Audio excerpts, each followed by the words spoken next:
How did a simple blood test go horribly wrong? My doctor called me into his office and said the bone marrow test showed something impossible about my father and me. You're not just incompatible for the transplant, Doctor, Farmington said, staring at the test results like they were written in alien language. These results indicate you and your father don't share any genetic markers at all. I sat there while my brain completely short-circuited. He's my dad, and he needs this transplant, or he's going to die within 6 months, I said. Run the test again because your lab obviously screwed up. Doctor. Farmington shook his head and pulled up more results on his computer. We ran it 3 times. We also compared your DNA to your mother's sample from last week. Neither of your parents are biologically related to you. The room started spinning, and I grabbed the chair arms like I was on a crashing plane. Are you telling me I'm adopted? Those words made 0 sense. Dr. Farmington leaned forward, looking genuinely freaked out. Either that, or there was a mix-up at the hospital when you were born. My mind went straight to my dad lying in a hospital bed 3 floors up, getting weaker every day while waiting for a donor match. If I'm not their biological kid, then their real child is out there somewhere and could save my dad's life, I said. Dr. Farmington nodded grimly. My mother basically collapsed when Dr. Farmington explained everything. I gave birth at Riverside General 32 years ago, and I held you the second he was born. She looked at me, sobbing. My father already looked like a ghost from his leukemia treatments, but somehow got even paler. The hospital has to have records from that day, he said in a voice that barely worked anymore. Dr. Farmington started calling Riverside General, but warned us that finding records from 3 decades ago would be basically impossible. Even if we can identify which babies were born on the same day, tracking those people down now will take time, he said, looking at my dying father. Time was the one thing we absolutely didn't have. I spent the next 2 days in the creepy basement of Riverside General, digging through boxes of old files with some records coordinator who kept complaining about her allergies. The hospital had barely digitized anything from the 90s, so we were searching through nasty paper documents that smelled like someone died on them. Here's the nursery log from your birth date, she said, sliding over this ancient binder. According to the log, only 3 baby boys were born within 12 hours of each other that day. One died as a baby, according to a note scribbled in the margin. Another family moved to Japan when the kid was 2. That left one name, Oscar. No last name because water damage had destroyed that part of the form, but there was a partial address pointing to the suburbs. Finding Oscar took me down an insane rabbit hole of property records and old phone books until I found a high school yearbook from the right time period. The second I saw his senior photo, my legs nearly gave out. He looked exactly like my dad at 18 down to every tiny detail. Same weird nose that curved slightly left, same heavy eyebrows that looked like caterpillars, same dimpled chin that I'd always wondered why I didn't inherit. The yearbook said Oscar was raised by his grandmother after his parents died when he was 2. His grandmother's obituary from 5 years ago listed him as her only survivor, but there was no current address anywhere. Then my mother remembered something that completely changed the game. There was this night nurse in the nursery who seriously creeped me out, she said suddenly. She kept coming into my room to check on Barrett, me, even when he was sleeping perfectly fine, and she said this bizarre thing about how some babies were meant for different paths. We hunted down employment records and found her name was Valerie Weiss, but she'd quit Riverside General just 2 weeks after I was born. The records coordinator found her personnel file and it was full of red flags. 3 disciplinary notes the week before my birth for being in restricted areas, asking weird questions about specific families, and the last note said she'd been caught messing with infant ID bracelets when that wasn't even her job. I finally found Oscar through some DNA ancestry website where he'd uploaded his results 6 months ago, probably looking for family just like I was. His profile said he wanted answers about his biological parents, who supposedly died when he was young. When I messaged him explaining everything, he replied within literally 2 minutes. I've been waiting for this message my entire life because I know exactly what happened that night at Riverside General. We agreed to meet at this old diner between our cities the next morning, and I drove there feeling like I might puke the whole way. Oscar was already waiting in a corner booth facing the door when I walked in, and seeing him in person was like watching my dad's younger self sitting there eating pancakes. So my biological father is dying, he said, after I explained about the leukemia, and I watched completely horrified as this huge smile spread across his face like Christmas had come early. The smile dropped off his face so fast when he saw my face that his fork actually stopped halfway to his mouth with syrup dripping onto his plate. He put the fork down and started waving his hands around, trying to explain that he didn't mean it like that, while I just sat there watching him scramble. His whole body was shaking, and he kept opening and closing his mouth trying to find the right words, but nothing was coming out. He finally managed to tell me that finding out his real family existed, but might lose one of them right away, was making him feel every single emotion at once, and his brain couldn't handle it. I slammed my hand on the table hard enough to make the coffee cups jump, and demanded to know what he meant about knowing exactly what happened at Riverside General that night. Oscar reached down next to him and pulled out this old brown folder that looked like it had been handled 1,000 times with papers sticking out at weird angles. His hands were shaking as he opened it and spread out these handwritten letters across the sticky diner table between the salt shakers and napkin dispenser. The letters were written on this old-fashioned paper with flowers on the borders, and the ink was starting to fade, but I could still read his grandmother's careful handwriting. She wrote about how Oscar never looked like either of his parents who supposedly died in that car crash when he was 2, and how she'd spent years wondering if something was wrong. She'd hired some private investigator in the 80s to look into it, but the guy hit a dead end when Riverside General claimed their records from that time were destroyed in a basement flood. Oscar's finger traced along one line where she wrote that she always felt like she was raising someone else's child, even though she loved him completely. He looked up at me with these wet eyes and admitted he'd uploaded his DNA to that ancestry site 6 months ago, hoping to find some distant cousin or something, but never expected to find out he had living biological parents. His voice got harder when he said he was torn between being excited to finally belong somewhere and being completely pissed off about being denied his real family for 32 years. I leaned forward and told him straight up that my father needed a bone marrow transplant within 6 months or he was going to die, and watched his face change like a slideshow going through guilt, then hope, then something darker that made my stomach twist. He sat back in the booth and stared at me for what felt like forever before saying he'd get tested as a potential donor, but he wanted something in return. His conditions were simple but made me want to throw up: the full truth about what happened that night, and a real chance to know his biological parents, not just use him for spare parts. I sat there grinding my teeth, knowing we had zero other options with my dad getting weaker every single day, so I stuck out my hand and agreed to his terms. We exchanged phone numbers while the waitress refilled our coffees for the 3rd time and kept giving us weird looks, probably wondering why 2 grown men were spreading old letters all over her clean tables. The drive home felt like it took years, with my stomach churning the whole way, thinking about Oscar's demands and what my parents would say. They were both waiting in my dad's hospital room when I walked in, and my mom practically jumped out of her chair asking how it went. I explained Oscar's conditions while watching my mother's face crumble, and she started sobbing into her hands so hard her whole body was shaking. My father just stared at the ceiling tiles like he was counting them, and whispered, so quietly, I almost didn't hear, that we didn't have any choice if Oscar might be a match. The next morning came way too fast, and Dr. Farmington had already arranged for Oscar to come in for compatibility testing at 9 sharp. I got to the hospital lobby at 8:30 and found Oscar already there tapping his foot,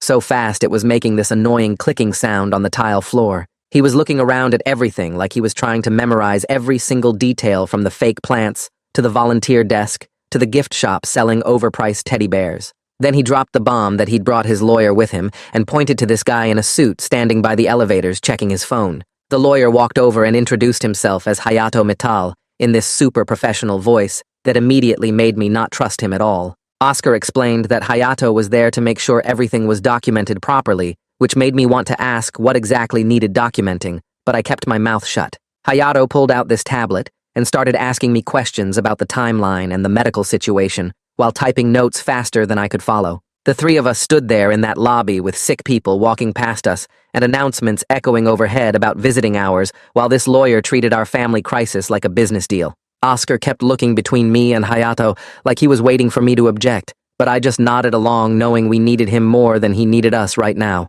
We headed up to the 3rd floor lab, where a nurse with tired eyes was already waiting with the blood draw kit spread out on a metal tray. Oscar sat down in the chair and rolled up his sleeve while asking her a ton of questions about how they test for bone marrow compatibility and when we'd know if he could help my dad. The nurse explained, while tying the rubber band around his arm, that full results would take about a week to process through the lab, which made Oscar's face scrunch up like he'd eaten something sour. She stuck the needle in, and we all watched the dark red blood fill up vial after vial, while Oscar kept tapping his other hand on his knee in this nervous rhythm that was driving me crazy. After she finished and put the bandage on his arm, Oscar stood up and announced he wanted to meet my parents right now, before anything else happened. I started to tell him that wasn't a good idea, but Hayato cleared his throat and reminded me about what we'd agreed to at the diner, so I had no choice but to lead them to my dad's room. The walk down the hall felt like it took forever, with Oscar's shoes squeaking on the floor and Hayato typing notes on his tablet the whole time. My parents were both in the room when we walked in,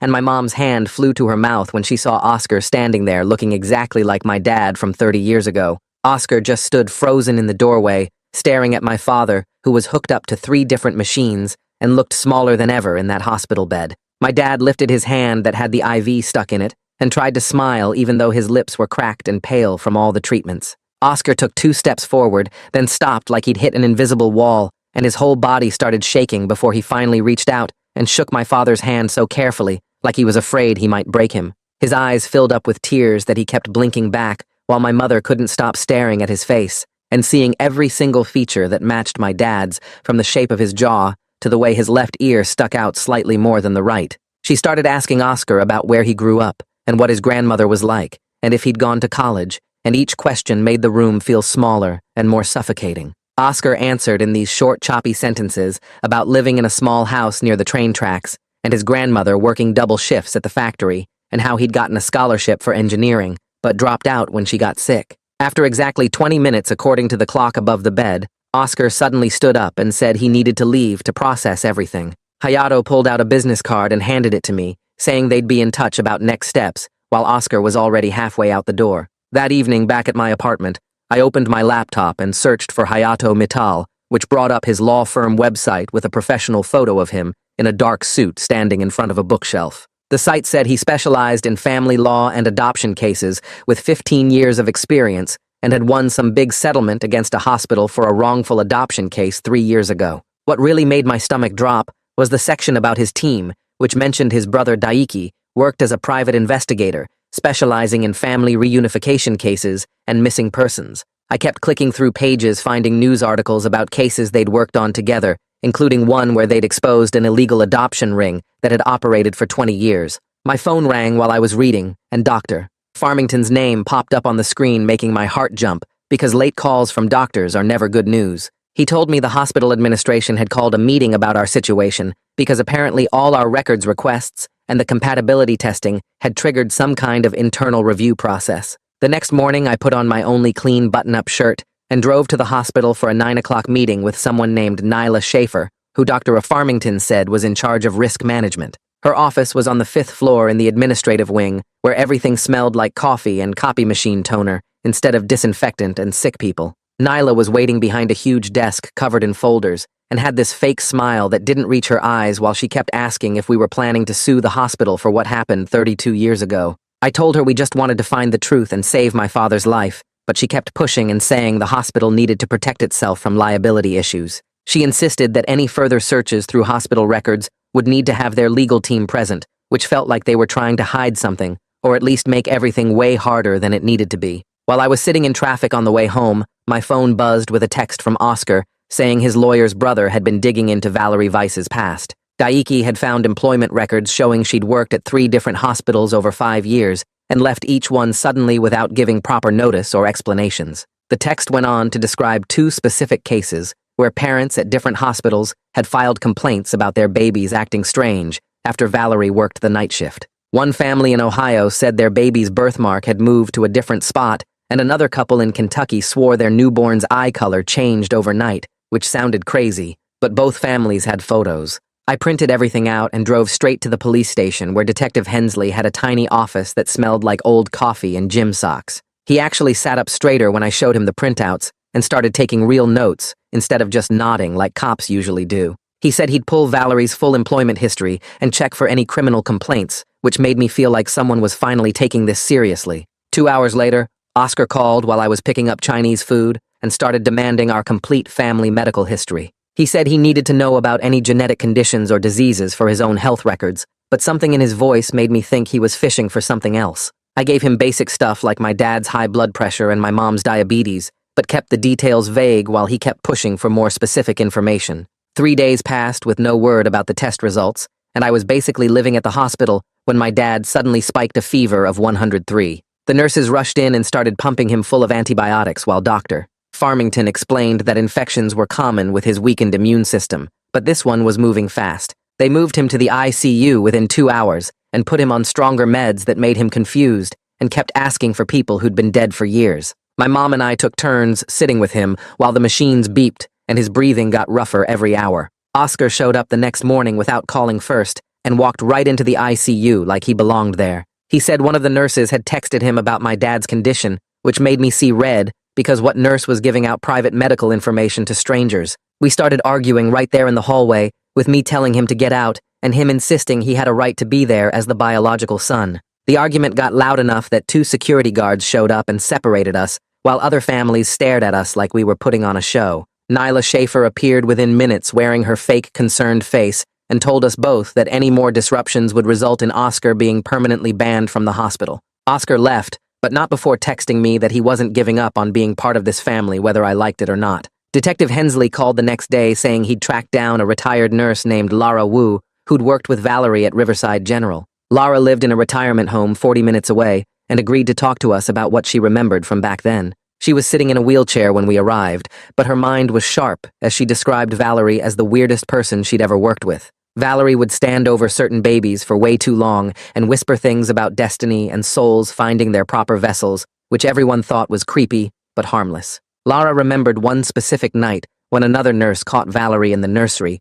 2 hours after her shift ended, just standing there in the dark. She was moving the ID bracelets between different bassinets, and when they confronted her, she said she was fixing a cosmic mistake. They reported it to the supervisor who gave Valerie a warning, but didn't fire her because they were already short 3 nurses that month and couldn't afford to lose another one. Lara said Valerie quit suddenly 2 weeks later without picking up her last paycheck, and nobody ever heard from her again. Detective Hensley took detailed notes and said this was enough to build a real case if we could find where Valerie was hiding now. 5 more days crawled by with my dad fighting the infection and getting weaker while we waited for the compatibility results that felt like they'd never come. Dr. Farmington finally called me at 7 in the morning saying the results were in and I needed to come to his office immediately. My hands were shaking as I drove to the hospital, knowing this could either save my dad or leave us with no options at all. Dr. Farmington had the results spread across his desk, and his face was hard to read as he explained that Oscar was a partial match, not perfect like a twin would be,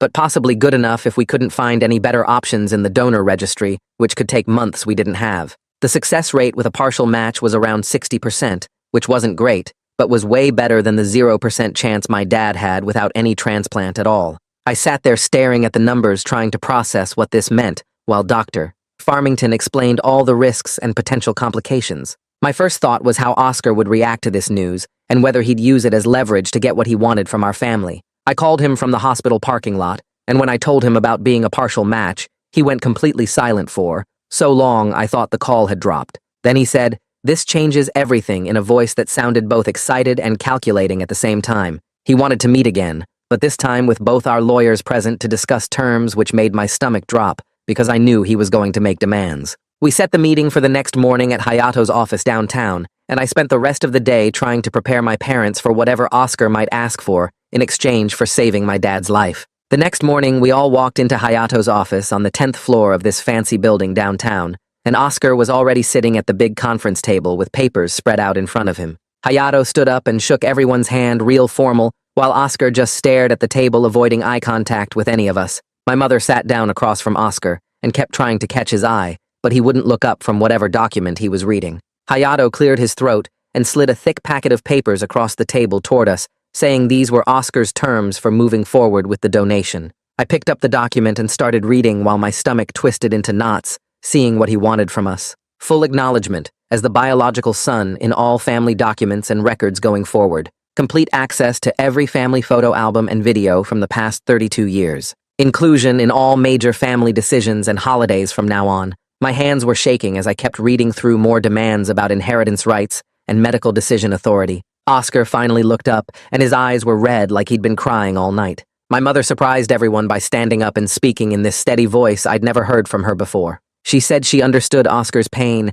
and how awful it must be to learn your whole life was stolen from you, but she wouldn't let him use my father's dying body as leverage to force his way into our family through blackmail. Oscar's face completely crumbled, and tears started rolling down his cheeks as he admitted he didn't know any other way to make sure we wouldn't just throw him away after the transplant was done. The room got so quiet, you could hear the air conditioning humming in the ceiling vents. Hayato started to say something, but Oscar waved him off and said, maybe we could work something else out that wasn't so formal. We spent the next 2 hours going back and forth until we reached this tentative agreement where Oscar would be, were included in family stuff, but without any legal obligations or inheritance changes. He didn't look happy about it, but agreed to move forward with more testing at the hospital the next day. Just as we were getting ready to leave, the conference room door burst open, and this younger guy who looked just like Hayato rushed in carrying a laptop.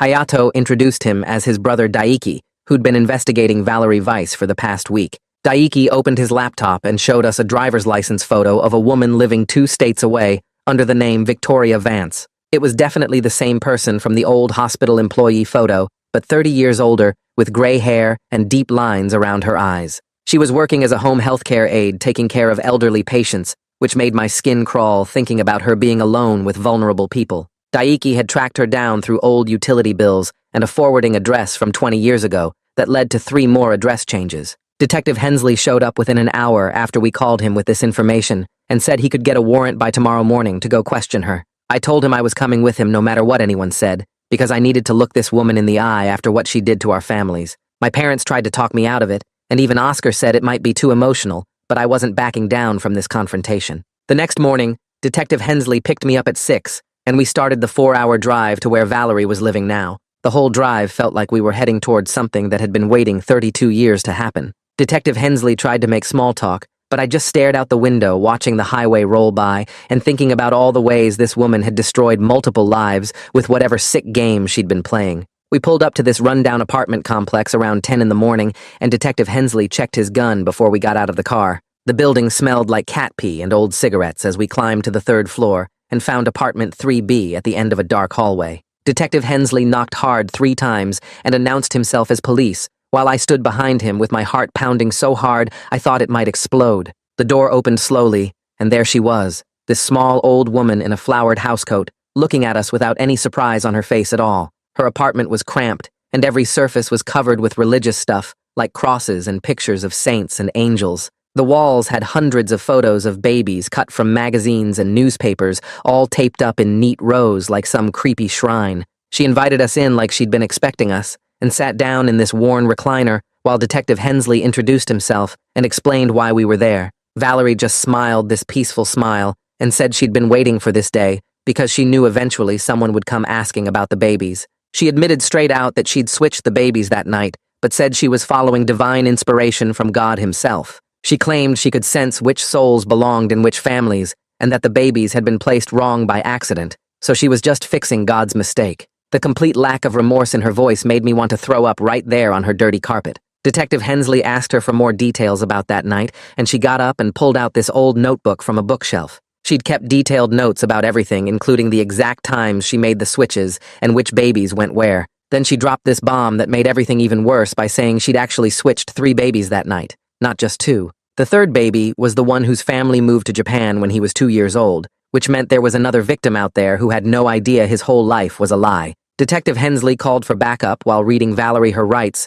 and putting her in handcuffs for fraud and child endangerment. She kept smiling the whole time, saying she had no regrets because she'd done God's work and helped those souls find their true paths. Even as they led her out to the police car, she was humming some church song and telling the other officers they should thank her for her service. Detective Hensley warned me that prosecution might be complicated because of statute of limitations, but at least she'd never be able to work with children or vulnerable adults again. The drive back felt even longer than the drive there as I processed everything that crazy woman had said about playing God with people's lives. When we finally got back to the hospital that evening, Dr. Farmington was waiting with urgent news about my father's condition. His body was getting weaker faster than expected, and we needed to start the transplant process within 2 weeks, or he might not be strong enough to survive the procedure at all. Oscar was still our only viable option since searching the donor registry could take months we absolutely didn't have. The transplant coordinator met with Oscar the next morning in this tiny office that smelled like old coffee and hand sanitizer. I sat there watching Oscar's face go from normal to white to green as the coordinator explained how they'd stick this huge needle into his hip bone and suck out the marrow while he was under anesthesia. She showed him pictures of the extraction tools which looked like something from a horror movie and went through all the possible side effects like infection and nerve damage and bleeding that wouldn't stop.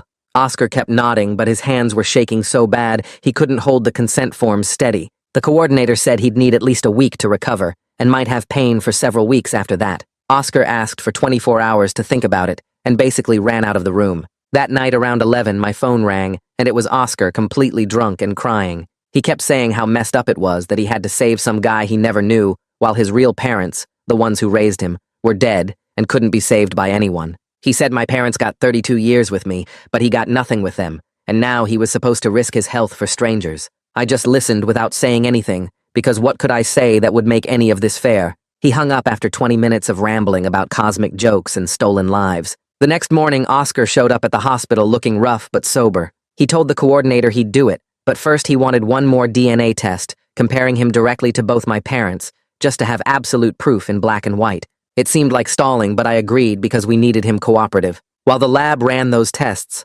Nyla Schaefer called me into her office where she had this stack of legal papers. The hospital wanted to offer us a settlement to avoid any lawsuit about the baby switch. The number she showed me was $20,000, which was basically nothing for destroying multiple lives. She kept talking about how the hospital wasn't technically liable because Valerie acted alone and statute of limitations and other legal garbage. I told her we didn't care about money right now, just saving my father. She seemed relieved and pushed the papers at me anyway, saying to think about it. 3 days later, the DNA results came back exactly like we knew they would. Oscar was definitely my parents' biological son with a 99% match to both of them. Seeing those numbers on official hospital letterhead made my mother start crying again, and Oscar just stared at the paper for like 5 minutes without blinking. The morning of the extraction procedure, Oscar looked scared as they wheeled him into the operating room. I stayed with him in pre-op, even though things were weird between us, because nobody should go through that alone. He admitted he was terrified, but said doing this for his real family was the first thing in his life that felt like it mattered.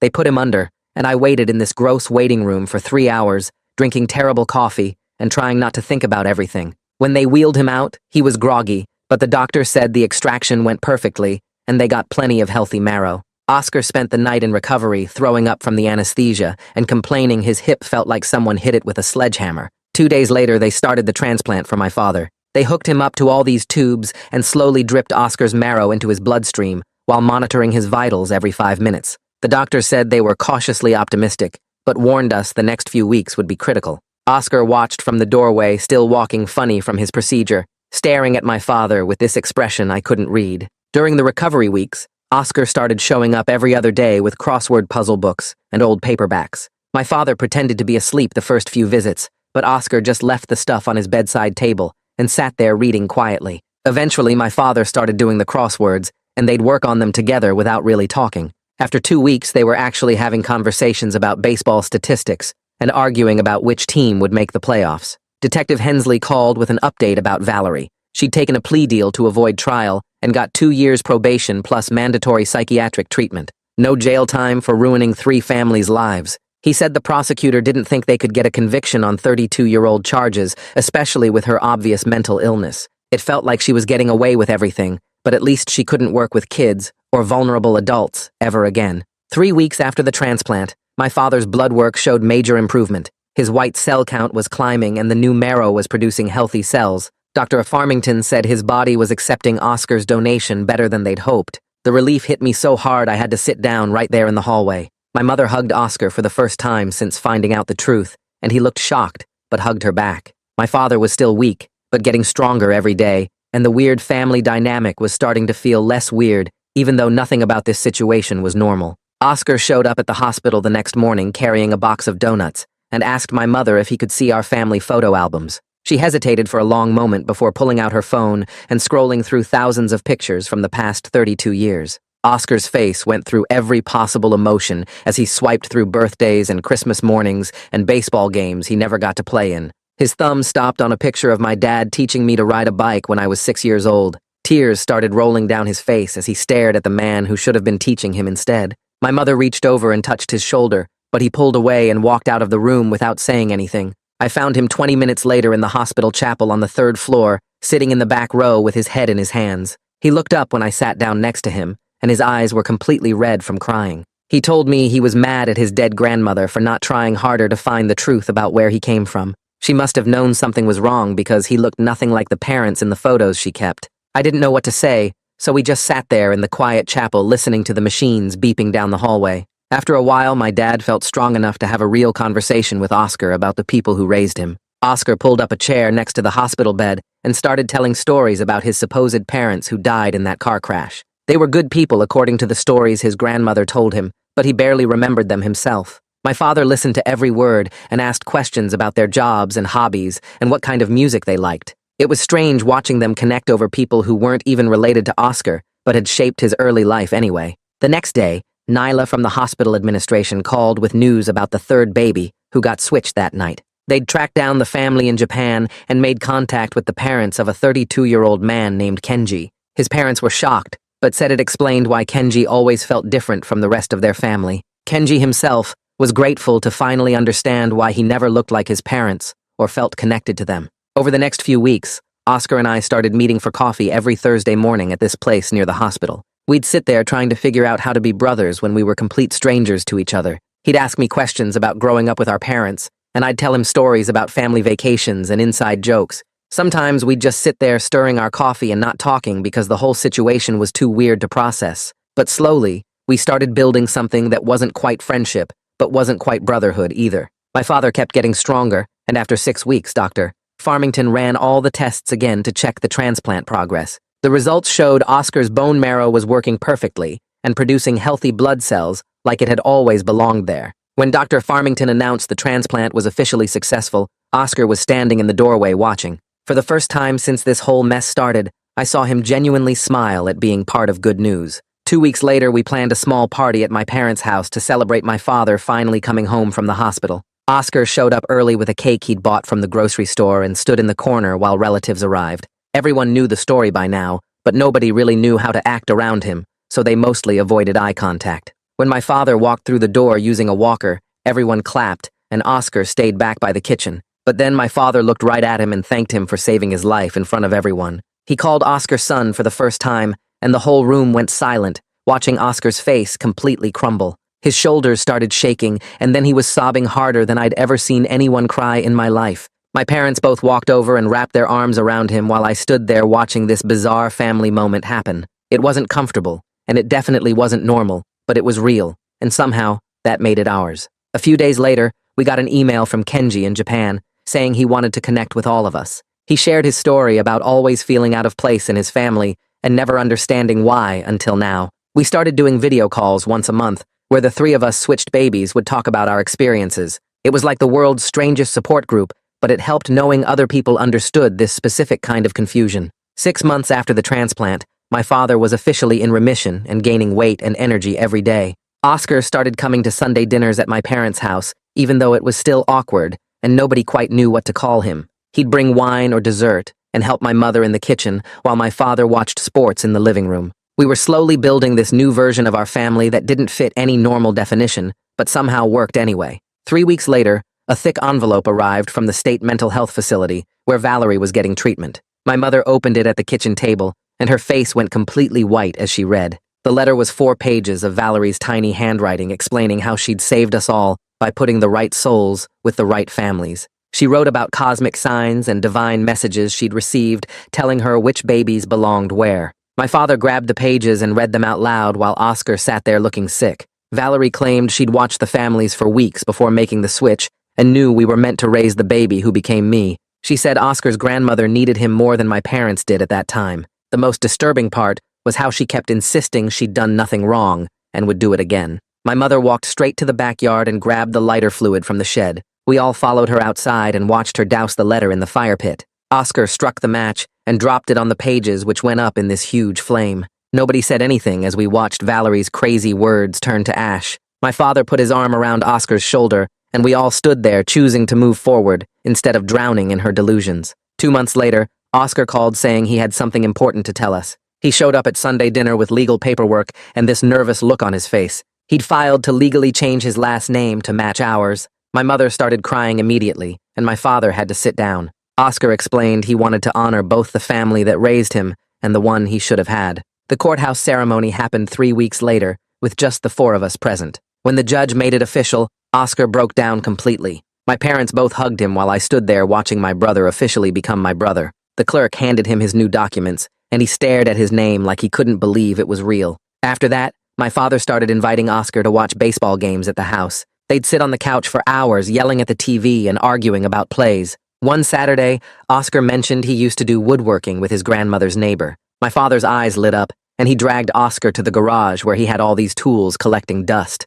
They started working on a bookshelf together that first weekend. Every Saturday after that, they'd spend hours in the garage cutting wood and sanding pieces. I'd bring them beers and watch them work side by side, barely talking, but completely in sync. The bookshelf turned into a coffee table, then a whole dining set. Watching them bent over the same project filled this hole none of us even knew existed. My father taught Oscar all his tricks, and Oscar showed him new techniques he'd learned. 6 months after everything happened, I got a call from Nyla at Riverside General. The hospital board had voted to implement completely new security measures for the maternity ward. They were installing electronic tracking bracelets that couldn't be removed without setting off alarms. Every baby would be photographed within minutes of birth, with the photos going straight to a secure database. Background checks would be mandatory for anyone working in the nursery. She said our case had scared them enough to finally modernize their systems. It was a small victory, but at least future families might be protected. Oscar started dating this woman from his gym about 8 months after the transplant. He was so nervous about bringing her to meet us that he called me 3 times that week.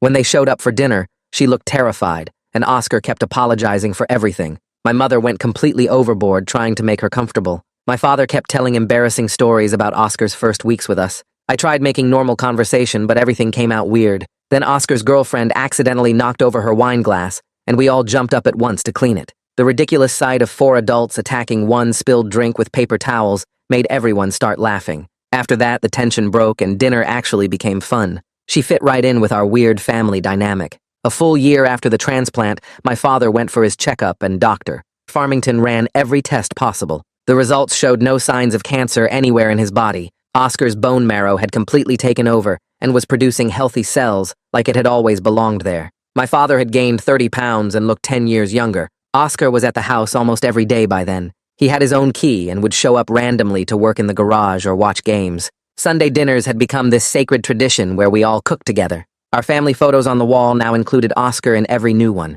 We weren't traditional by any definition, but we were stronger for having fought through everything together. Sitting at dinner one night watching my father and Oscar argue about baseball while my mother rolled her eyes, I understood something important. Family isn't just about blood or who raised you from birth. It's about choosing to show up for each other when it matters most. Oscar chose to save my father's life when he could have walked away. My parents chose to embrace him despite the pain of the truth.